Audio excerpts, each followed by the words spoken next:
Perkenalkan, ini Rico. Rico baru saja bekerja, namun kebutuhan Rico akan terus bertambah seiring tahapan kehidupannya. Seperti membeli kendaraan, menikah, menyekolahkan anak, membeli rumah, dan hingga kelak Rico pensiun.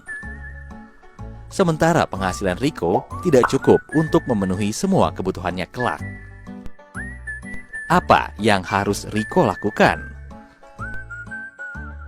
Ada berbagai instrumen investasi yang tersedia untuk mencapai tujuan keuangan.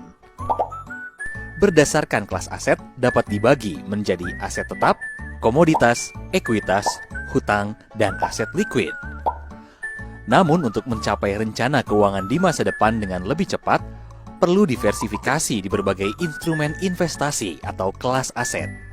Investasi di pasar modal adalah salah satu solusi investasi yang dapat dipilih.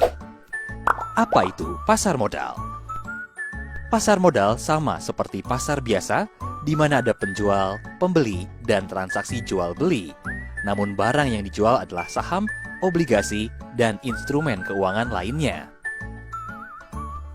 Penjual disebut sebagai emiten, dan menjual barangnya melalui sekuritas sebagai perantara. Sedangkan pembeli disebut sebagai investor. Ada investor individual dan ada juga investor institusi, seperti manajer investasi. Apa saja risiko yang perlu diketahui? Setiap instrumen investasi memiliki karakter yang berbeda. Ada instrumen dengan risiko rendah dan ada yang risiko tinggi. Uang tunai memiliki risiko modal yang rendah, namun risiko inflasi yang tinggi. Sebaliknya, saham memiliki risiko modal yang tinggi, namun risiko inflasi yang rendah.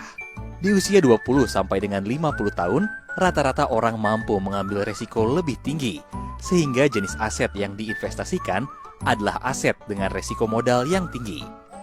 Sedangkan di usia 50 sampai 65 tahun, rata-rata orang memilih investasi yang risiko modalnya lebih rendah untuk menjaga modal yang dimiliki.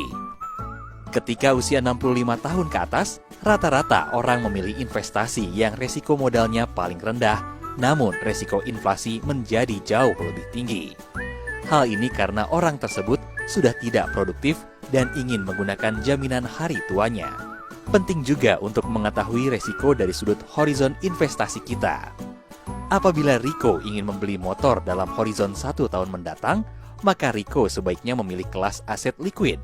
Apabila Rico ingin membeli mobil dalam horizon 5 tahun mendatang, Rico sebaiknya memilih kelas aset pendapatan tetap. Sedangkan apabila ingin membeli rumah dalam horizon 10 tahun mendatang, Rico sebaiknya memilih kelas aset ekuitas.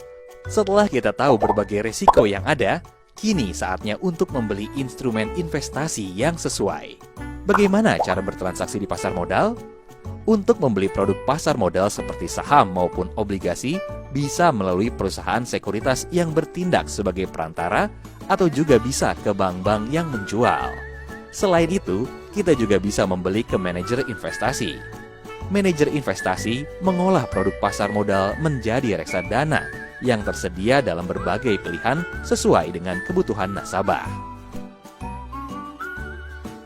Tips: keberhasilan berinvestasi di pasar modal adalah kombinasi produk yang sesuai profil resiko individu dengan jangka waktu berinvestasi menengah hingga jangka panjang. Ayo, mulailah berinvestasi sejak dini.